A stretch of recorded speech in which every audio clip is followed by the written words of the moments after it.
Hi everyone. आज हम लोग बीएससी का केमिस्ट्री स्टार्ट करेंगे, फिजिकल केमिस्ट्री। और उसमें हम लोग का चैप्टर रहेगा केमिकल काइनेटिक। जैसा कि प्रीवियस वीडियो में हम लोगों ने डिस्कस किया था कि फिजिकल केमिस्ट्री पढ़ना है और उसमें हम लोग का चैप्टर पढ़ना है कौन सा, केमिकल काइनेटिक्स।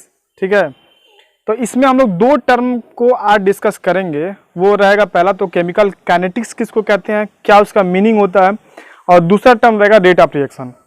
ये दोनों चीज़ों को आपको समझना बहुत ज़रूरी है। एक तो रेट ऑफ रिएक्शन को तो बहुत अच्छे से आपको केयर करना पड़ेगा कि रेट ऑफ रिएक्शन क्या है, ठीक, कैसे वो वर्क करता है। तो केमिकल काइनेटिक्स क्या होता है उसके बारे में थोड़ा बहुत इंट्रो कर लेते हैं।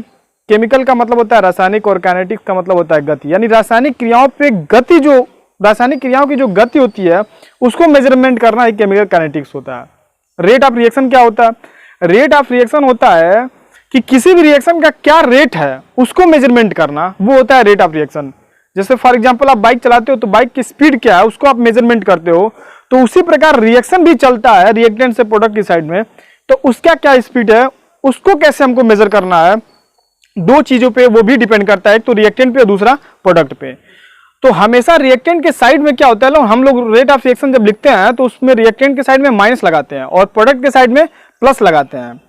तो वो चीज माइनस क्यों लगता है उसको मैं थोड़ा सा आपको बता देता हूं कि माइनस इसलिए लगता है कि रिएक्टेंट क्या होता है ना, समय के साथ घटता है और प्रोडक्ट समय के साथ बढ़ता है। इसलिए रिएक्टेंट की साइड में हम लोग क्या करते हैं, रेट ऑफ रिएक्शन जब भी लिखते हैं तो उसमें माइनस लगता है और प्रोडक्ट के साइड में क्या लगता है, प्लस लगता है। तो केमिकल काइनेटिक्स और रेट ऑफ रिएक्शन, ये दो चीजों को हम लोग डिस्कस करेंगे और उसका आपको थियरी भी मिलेगा, बोर्ड पे लिखा थियरी भी मिलेगा। आप उसको चाहो तो नोट्स भी प्रिपेयर कर सकते हो, जैसा कि मैंने खुद में पढ़ा, मैंने खुद से उसको लिखा भी है, तो आप उसको नोट्स भी प्रिपेयर कर सकते हो और उसको लिख भी सकते हो। दो चीज पढ़ेंगे और अगले वीडियो में हम लोग मिलेंगे क्या, factor affecting of chemical kinetics, या रासायनिक जो भी क्रियाएं होती है उस पर किस प्रकार का फैक्टर वर्क करता है उसको डिस्कस करेंगे। तो चलिए देखते हैं अपने व्हाइट बोर्ड पे कि क्या है केमिकल काइनेटिक्स। तो सबसे पहले जो ये हम लोग का चैप्टर स्टार्ट हुआ है केमिकल काइनेटिक्स, तो हम लोग सबसे पहले जानेंगे ये केमिकल का और काइनेटिक्स का मतलब क्या होता है। देखो, किसी भी चीज को जानने के लिए अगर उसके बारे में आपको जानना है तो सबसे पहले उसका अध्ययन आपको करना पड़ेगा और उसके बारे में जानना पड़ेगा। देखिए, केमिकली का अगर बात करें तो केमिकल का मतलब क्या होता है, अगर हिंदी में बताए तो क्या होता है, ये रसायन। क्या होता है? रसायन। और ये चीज काइनेमेटिक्स का मतलब क्या होता है, गति। ऐसे हम लोग कह सकते हैं इस चीज को कि रासायनिक क्रियाएं जो होती हैं और उनकी जो गति होती है, उन्हीं के बारे में जो अध्ययन करेंगे वही कहलाएगा क्या, केमिकल काइनेटिक्स। समझ आ रहा है? देखिए, बीएससी फर्स्ट ईयर में अब जितने भी बच्चे आए हैं यूपी बोर्ड से या अदर स्टेट से, तो थोड़ा लैंग्वेज का परेशानी होगा, लेकिन हम लोग कोशिश करेंगे कि उनको पहले हिंदी में भी समझाया जाए और उसको इंग्लिश में भी समझाया जाए। तो केमिकल का क्या मतलब हुआ, रसायन, और काइनेटिक्स का मतलब क्या हुआ, गति। यानी एक ऐसे कह सकते हैं कि कोई भी, मान लीजिए ये रासायनिक क्रिया हो रही है, A + B, ये बदल के हुआ क्या आपका C, ये रासायनिक क्रिया हुई। तो रासायनिक क्रिया हुई तो इनके क्रियाओं के बीच जो गति हो रही है, ये जो स्पीड है इस रिएक्शन का, उसी के बारे में हम लोग अध्ययन करेंगे, वही कहलाता है का केमिकल काइनेटिक्स। ठीक, अब देखिए, अगर ये चीज हमने लिख लिया तो इसको आप लोग जान जाइए, ये होता है का रिएक्टेंट, जिसको हिंदी में क्या बोलते हैं, अभिकारक बोलते हैं, और इस साइड क्या होता है हमारा प्रोडक्ट। अब ये छोटी छोटी चीजें आपको क्लियर होना चाहिए कि क्या रिएक्टेंट होता है, क्या प्रोडक्ट होता है। अच्छा, कभी कभी यहाँ पे कुछ चीज का यूज किया जाएगा, ये हो जाएगा क्या हमारा कैटलिस्ट, जिसको कहते हैं उत्प्रेरक। तो ये तीनों टर्म आपको याद रखना पड़ेगा, रिएक्टेंट क्या होता है, प्रोडक्ट क्या होता है, कैटलिस्ट क्या होता है। कैटलिस्ट का वर्क होता है इस रिएक्शन को करवाना, किस तरीके से करवाना है ये कैटलिस्ट डिसाइड करता है। रिएक्टेंट क्या होते हैं, अभिकारक, ये स्टार्ट के होते हैं। जैसे कि मान लो, अगर सीधा एग्जांपल से समझना है तो अपन शरबत बनाते हैं ना पानी और चीनी के द्वारा, चीनी के द्वारा, हाँ, पानी और चीनी मिक्स करके अपन शरबत बनाते हैं। क्या बनाते हैं, शरबत। तो देखो, पानी और चीनी यहाँ पे क्या हो जाएगा, रिएक्टेंट हो जाएगा, और शरबत हमारा क्या हो जाएगा, प्रोडक्ट हो जाएगा। और जिसके बलबूते पे ये, जिससे इस रिएक्शन को करवाया जा रहा है, वो हमारा क्या हो जाएगा, कैटलिस्ट। या मान सकते हो कि इसको सेकिंग कर रहे हो या हिला रहे हो, तो जो चीज का यूज किया जा रहा है वही हमारा क्या हो जाएगा, कैटलिस्ट हो जाएगा। तो ये 3 टर्म आपको याद रखना पड़ेगा। रिएक्टेंट क्या होता है, प्रोडक्ट क्या होता है और कैटलिस्ट क्या होता है। हम बात कर रहे थे केमिकल काइनेटिक्स की।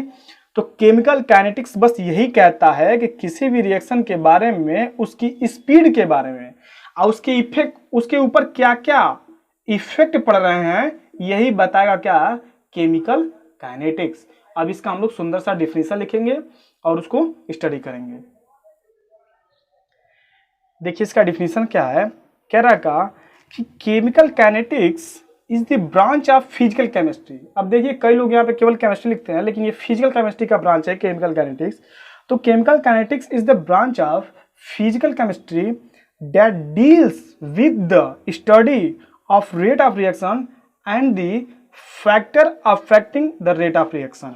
कहने का मतलब ये हुआ कि ये रासायनिक बल गति भौतिक रसायन की वह शाखा है जिसमें हम लोग study of rate of reaction, किसी अभिक्रिया की दर को, and the factor affecting the rate of reaction, मतलब उस रिएक्शन पे क्या क्या किसी के प्रभाव से इफेक्ट पड़ रहा है, उसके बारे में ही अध्ययन कहलाना क्या कहलाता है, केमिकल काइनेटिक्स। तो ये छोटा सा टर्म था केमिकल काइनेटिक्स क्या होता है। केमिकल काइनेटिक्स बेसिकली यही कहता है कि भाई देखो ये कोई रिएक्शन हो रहा है, ए प्लस बी कन्वर्टेड टू सी, तो इसके स्पीड को मेजर करना, किसके, इसके स्पीड को, यानी रेट ऑफ रिएक्शन को मेजर करना। दूसरा टर्म, इस पे क्या क्या इफेक्ट डाल रहे हैं उसके बारे में अध्ययन कहलाना, यही कहलाता है क्या, केमिकल काइनेटिक्स। अब ये केमिकल काइनेटिक्स यहाँ पे फिनिश होता है। अब हम लोग पढ़ेंगे इसमें रेट ऑफ रिएक्शन। अब किसी भी रिएक्शन का रेट ऑफ क्या होता है और उसके रेट को हम लोग कैसे मेजर करेंगे, उसके बारे में हमको समझना है। बेसिकली देखिए रेट ऑफ रिएक्शन जो है ना, ये बहुत ही टिपिकल है, इसी को आप समझ लिए, ये तो पूरा चैप्टर यहाँ पे क्या हो जाएगा, फिनिश हो जाएगा। ठीक है, देखिए रेट ऑफ रिएक्शन क्या होता है। मान लो स्टार्टिंग में हमको समझने से पहले, मान लो ये हमारा क्या है, ये जल है और ये क्या है, चीनी है। बड़े आराम से इसको समझिएगा, यही टर्म आपको केवल समझना है, रेट ऑफ रिएक्शन। अगर ये चीज क्लियर हुआ और इसका फील आपको आया, इसकी समझ आपको आ गई, तो केमिकल काइनेटिक्स तो आज ही समझो फिनिश हो गया। समझो, देखो बेसिकली क्या होता है ना, किसी भी चीज के बारे में अगर आपको नॉलेज रखना है तो उसकी बेसिक बातों को जानना आपके लिए बहुत जरूरी है। तो इस चैप्टर का जो नींव होता है ना, देखिए नींव से क्या हुआ कि घर हमारी किस पे स्टैंड होती है, नींव पे स्टैंड होती है। अगर नींव आपका मजबूत हुआ तो समझ लिए मकान भी आपकी मजबूत हो जाएगी। तो इस चैप्टर का जो नींव है ये रेट ऑफ रिएक्शन, यही है पूरा रेट ऑफ रिएक्शन ही आपको पढ़ना है। तो आज ये रेट ऑफ रिएक्शन का आपको फीलिंग्स मिलेगी, एकदम इसको आप महसूस करोगे कि हाँ एक्चुअली में रेट ऑफ रिएक्शन क्या है। देखो नॉर्मल भाषा में एकदम सीधे शब्दों में, जल और पानी को क्या बोलते, सॉरी जल और चीनी को जब हम लोग मिक्स करते हैं तो अपन क्या बनाते हैं, शरबत बनाते हैं भाई, जिसको हम लोग पीते हैं। अच्छा, जल और पानी की मान लेते हैं स्टार्टिंग में, दोनों को मिक्स करने के बाद से इसकी 100 ग्राम की मात्रा है।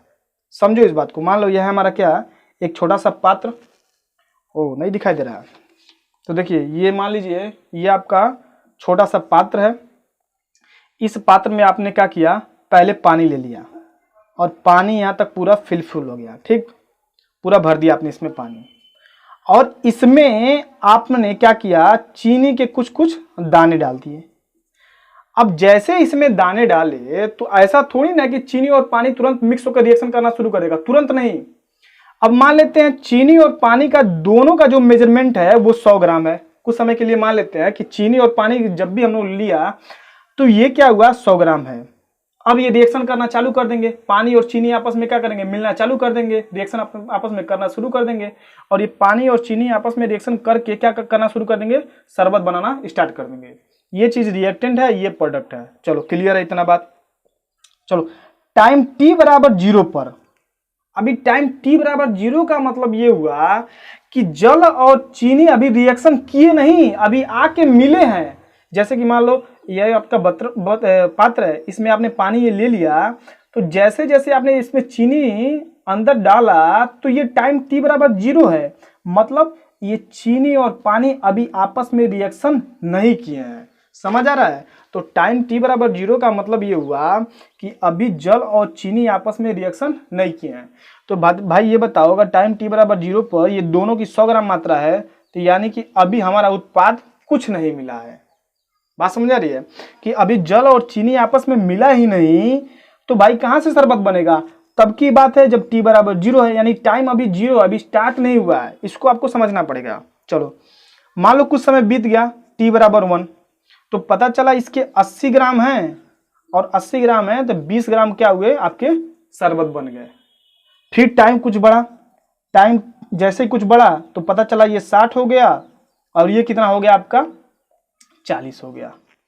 ऐसे ही टाइम बढ़ता जाएगा, टाइम मान लीजिए आपका 3 हुआ तो पता चला ये 40 हुआ, और ये कितना हुआ 60 हुआ। ऐसे ही मान लीजिए टाइम ये बढ़ गया, टाइम t बराबर 4 पे ये आपका कितना हो जाएगा, टाइम t बराबर 3 पे 40, और ये प्रोडक्ट आपका कितना हो जाएगा 60 हो जाएगा। ऐसे ही टाइम बढ़ता जाएगा, और एक समय ऐसा आएगा जो ये आपकी रिएक्टेंट की मात्रा है ये 0 हो जाएगी, और प्रोडक्ट हमारा कितना बदल जाएगा पूरे 100 ग्राम में।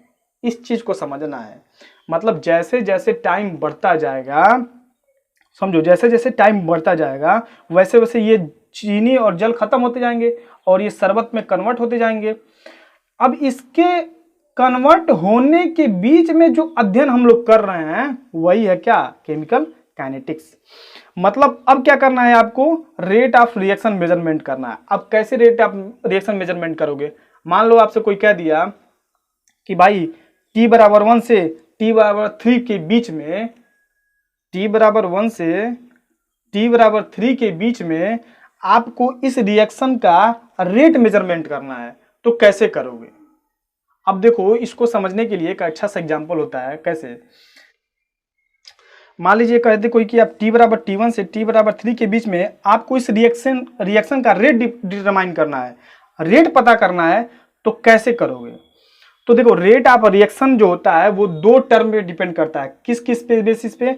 एक तो हमारा रिएक्टेंट पे और दूसरा प्रोडक्ट पे। अच्छा अब क्या हो रहा है, समय के साथ रिएक्टेंट की मात्रा कम हो रही है और समय के साथ प्रोडक्ट की मात्रा क्या हो रही है, बढ़ रही है। तो रेट ऑफ रिएक्शन एक्चुअली में क्या है, देखो समय के साथ इसकी जो मात्रा हो रही है ना वो घट रही है, वही है हमारा रेट। अरे अपन बाइक चलाते हैं ना, बाइक, तो मान लो बाइक चलाए तो पता चला अगर हमको देवरिया से गोरखपुर जाना है, तो देवरिया से गोरखपुर जब हम लोग चलते हैं तो उसमें क्या होता है, हमारा जो रिएक्टेंट होता है वो खत्म होता है। कौन सा रिएक्टेंट उसमें हमारा रिएक्टेंट होता है पेट्रोल, और प्रोडक्ट क्या होता है, वही होता है कार्बन मोनोऑक्साइड जो बाहर निकलता है। तो भाई अगर तुमसे कोई पूछे कि किस स्पीड से आया हो देवरिया से गोरखपुर, तो तुम कहोगे क्या 50 के। तो ये क्या बताएगा आपको, ये बताएगा कि ये जो हमारी स्पीड 50 की है, इसका मतलब ये हुआ कि 1 किलोमीटर में हम लोग बोल देते हैं कि 50 क्या बोलते हैं कि 50 की स्पीड है, यानी कि 50 किलोमीटर में हमारा क्या बोलते हैं 1 लीटर का पेट्रोल खपत है, ये हम लोग बोल देते हैं। तो कहने का मतलब ये हुआ वहां पे भी तो हम लोग रेट ऑफ रिएक्शन बता रहे हैं। कैसे? क्योंकि समय के साथ आपका क्या हो रहा है, पेट्रोल खत्म हो रहा है और समय के साथ कार्बन मोनोऑक्साइड की मात्रा बढ़ रही है।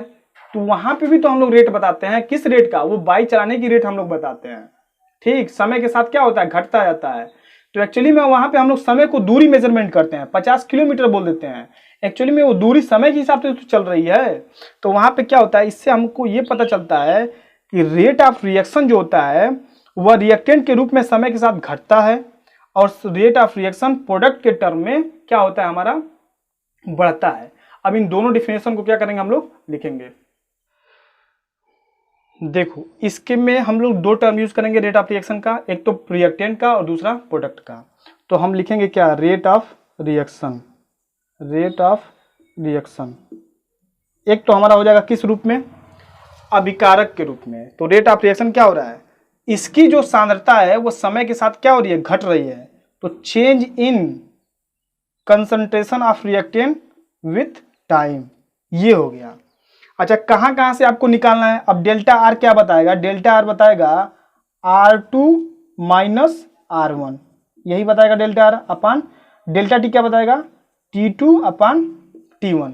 मान लीजिए आपको यहां से और यहां के बीच में आपको रेट मेजरमेंट करना है, तो देखिए अब यहाँ पे क्या हो जाएगा, R2 माइनस R1। अब यहाँ पे R2 तो मान लो कि कहाँ से निकालना है, T1 से लेके T2 तक।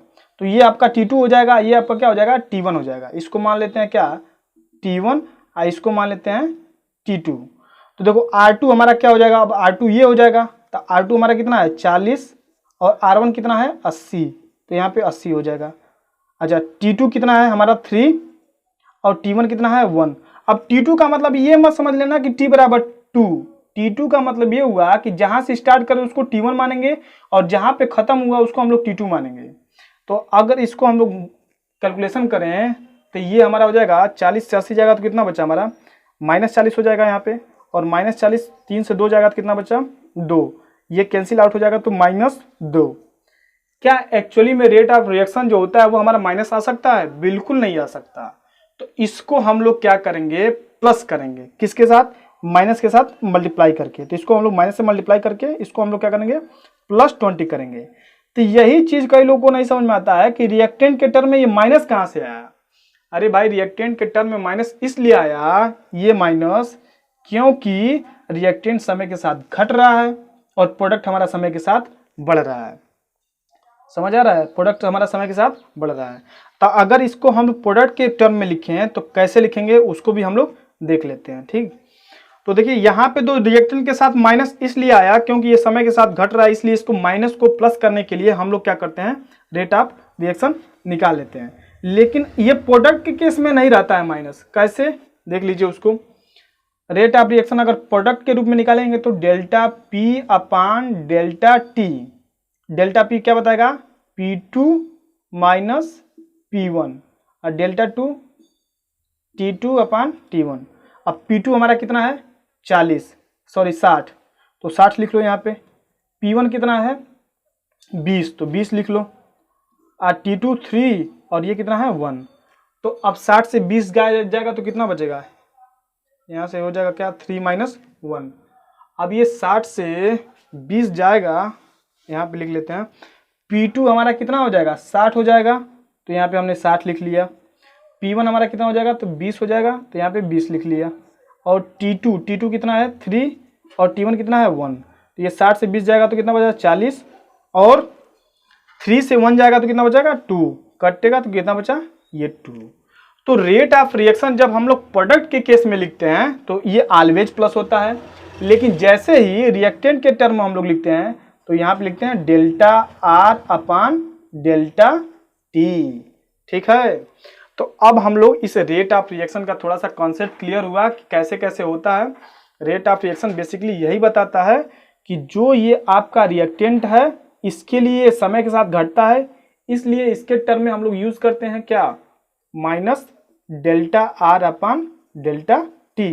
लेकिन ये प्रोडक्ट समय के साथ बढ़ रहा है, इसके लिए हम लोग यूज करेंगे डेल्टा P अपान डेल्टा T। तो ये थोड़ा सा हल्का सा रेट ऑफ रिएक्शन था जिसको आप लोगों ने समझ लिया है। ठीक है, अब हम लोग इसका डेफिनेशन लिखेंगे और इसका इक्वेशन लिखेंगे रेट ऑफ रिएक्शन का। देखिए इसका डेफिनेशन क्या है। In case of chemical reaction concentration of reactant decrease. देख रहे हो ना, कंसंट्रेशन ऑफ रिएक्टेंट क्या हो रहा है डिक्रीज। अच्छा कंसंट्रेशन का मतलब क्या होता है CON। कंसंट्रेशन का मतलब क्या होता है, इसको हिंदी में हम लोग कहते हैं सांद्रता। सांद्रता क्या बताएगा, सांद्रता बेसिकली मात्रा बताएगा। क्या बताएगा मात्रा। जहाँ पे अधिक हो गई ये मात्रा वहाँ पे सांद्रता अधिक है, और जहाँ पे ये मात्रा कम हो गई वहाँ पे सांद्रता कम है। तो in case of chemical reaction concentration of reactant decrease. Decrease का मतलब डाउन हो रहा है, घट रहा है। देख रहे हो ना, यहाँ पे 100 था, फिर 80, फिर 60, फिर 40, 20, यानी कि एक समय के बाद धीरे धीरे क्या हो रहा है घट रहा है। वाइल जबकि concentration of product increase with respect to time. मतलब देखो टाइम के हिसाब से क्या हो रहा है, ये भी बढ़ रहा है। पहले 0 था, उसके बाद से 20, उसके बाद से 40, उसके बाद 60, उसके बाद से 80। विथ रिस्पेक्ट टू टाइम का मतलब क्या हुआ, टाइम के हिसाब। यहाँ पे टाइम 0 था तो ये फुल था, यानी ये 0 था। जैसे जैसे टाइम बढ़ता गया ये बढ़ रहा है, और जैसे जैसे टाइम घटता रहा बढ़ता रहा ये रिएक्टेंट क्या हो रहा है हमारा घट रहा है। यानी प्रोडक्ट हमारा क्या हो रहा है, देख रहे हो ना, यहाँ से नीचे जाने पे बढ़ रहा है, और ये क्या हो रहा है घट रहा है। तो ये था रेट ऑफ रिएक्शन। तो अब इसको हम लोग कैसे कैलकुलेट करते हैं उसको लिखेंगे, और उसके बाद से इसका इक्वेशन लिखेंगे। देखिए रेट ऑफ रिएक्शन ये जो पहला लिखा गया है ये पहला, ये दूसरा। पहला जो लिखा गया है रिएक्टेंट के रूप में, दूसरा लिखा गया है प्रोडक्ट के रूप में। तो पहला जो रेट ऑफ रिएक्शन है, दो तरीके पे डिपेंड करता है रेट ऑफ रिएक्शन। एक तो सांद्रता कम हो रही है, दूसरा सांद्रता बढ़ रही है। किस में कम हो रही है, रिएक्टेंट में कम हो रही है। किस में बढ़ रही है, प्रोडक्ट में बढ़ रही है। तो भाई change in concentration of reactant, यानी रिएक्टेंट की जो सांद्रता है उसमें कमी हो रही है या चेंज हो रहा है, किसमें, टाइम इंटरवल में। अच्छा, सेकेंड जो लिखा गया rate of reaction, change in concentration of product with time interval. अच्छा, डेल्टा आर अपन डेल्टा टी, ये माइनस क्यों लिखा गया है, ये चीज हमने पढ़ लिया, यही कंफ्यूज रहता है, इसी को समझना बहुत जरूरी होता है। अच्छा, rate of reaction delta p upon delta T. देखिए, इसका चाहो तो आप बढ़िया से नोट्स भी बना सकते हो और उसको लिख भी सकते हो, एग्जाम में भी लिख सकते हो, क्योंकि मेरा खुद का एक्सपीरियंस है, मैंने यही चीज लिखी है और एग्जाम में अच्छे नंबर भी मैंने गेन किया है। ठीक है, तो यहाँ पे भी नोट्स में भी कुछ किसी को किसी प्रकार का डाउट नहीं होना चाहिए, और अगले बार से भी इसको हम लोग कोशिश करेंगे इसको पेज में लिख के आपके पीडीएफ के फॉर्मेट में आपको दिया जाए। तो दो टर्म थे इसके, रेट ऑफ रिएक्शन रिएक्टेंट के रूप में और दूसरा हमारा था प्रोडक्ट के रूप में। ये चीज आप अच्छे से समझ चुके हैं। अब यहाँ पे एक कहानी उठती है, जो ये रेट ऑफ रिएक्शन होता है ये एवरेज होता है। एवरेज का मतलब क्या हुआ कि फिर वही मान लीजिए आप देवरिया से गोरखपुर जा रहे हो, देवरिया से कहाँ जा रहे हो, गोरखपुर जा रहे हो, तो पता चला गोरखपुर पहुंचने के बाद से अगर कोई आपका रिलेटिव पूछा कि भाई तुम्हारा स्पीड क्या था, तुम किस स्पीड से आए हो, तो आप क्या बताओगे, आप कहोगे भाई एवरेज हम जो बता रहे हैं वो लगभग हमारा 60 था। यानी आप एवरेज बताते हो, एक्चुअली नहीं बताते हो, आप कहते हो कि हमारा 60 का स्पीड था।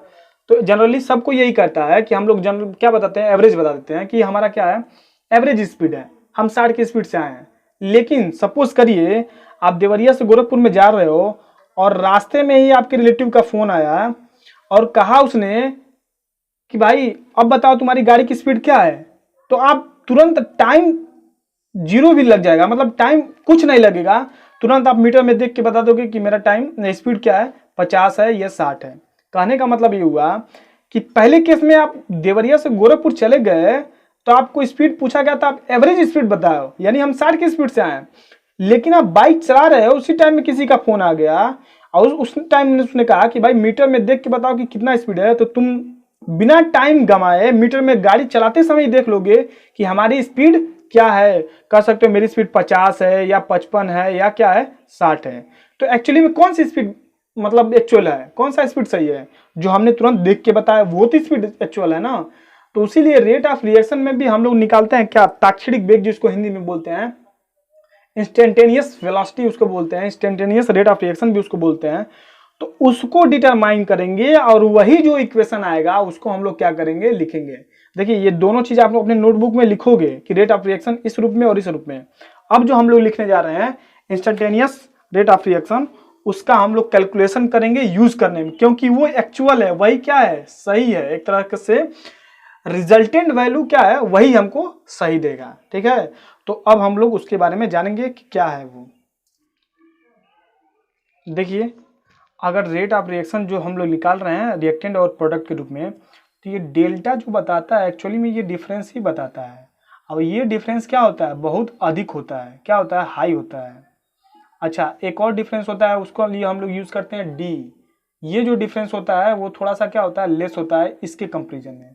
वही कहने का स्पीड, कहने का मतलब ये हुआ कि जो वही हाल है कि हम लोग देवरिया से अगर गोरखपुर जा रहे हैं तो स्पीड जो हमने बताया लास्ट में कि हम 60 के स्पीड से आए हैं, तो ये डिफरेंस इसमें बहुत ज्यादा हो जाता है। इसलिए हम लोग क्या यूज करते हैं, डेल्टा यूज करते हैं। क्यों, क्योंकि भाई 60 हो भी सकता है, 80 भी हो सकता है, 70 भी हो सकता है, लेकिन आप गाड़ी चलाते ही समय किसी का फोन आ गया, उस समय आप मीटर देख के तुरंत बताओगे, उस समय भी अंतर पड़ेगा, लेकिन कितना, लगभग क्या, टाइम बराबर एकदम बिल्कुल जीरो हो जाता है। क्यों, क्योंकि टाइम हमको कहाँ लगता है, तुरंत हम लोग बाइक चलाते रहते हैं और तुरंत हम क्या करते हैं, मीटर में अपनी स्पीड को क्या करते हैं, देख लेते हैं और देख के बाद तुरंत बता देते हैं। तो वहां पे हम मान लेते हैं कि टाइम कितना है, बिल्कुल जीरो है, लिमिट ले लेते हैं टाइम टी बराबर क्या, जीरो, बिल्कुल जीरो, क्योंकि हमको समय ही नहीं लगता है।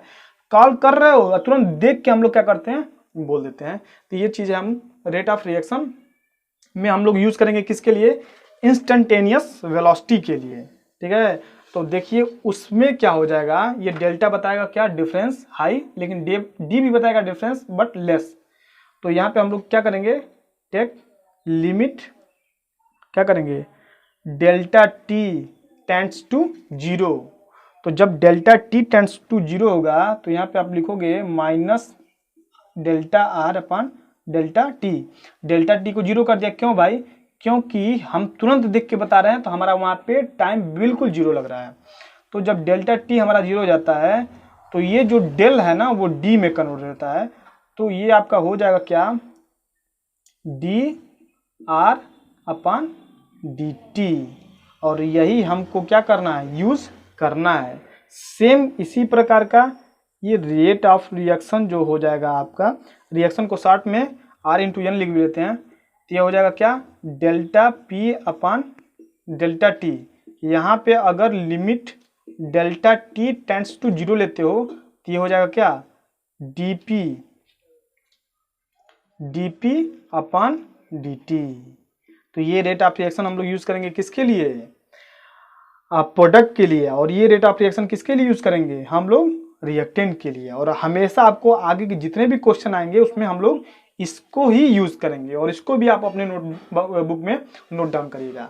बहुत ही सुपीरियर तरीके से आपको लिखवाया जा रहा है और समझाया भी जा रहा है। समझ आया तो और बढ़िया है। तो ये दो चीजें हमने आप समझी। आज हमने समझा कि क्या होता है ये केमिकल काइनेटिक्स, और सेकंड हमने सीखा रेट ऑफ रिएक्शन।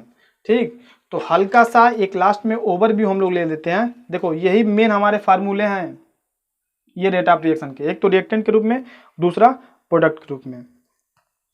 अच्छा, अगर इसका आप यूनिट लिखना चाहते हो, यूनिट भी लिख लो। रिएक्टेंट का क्या होता है, moles per litre, moles per litre.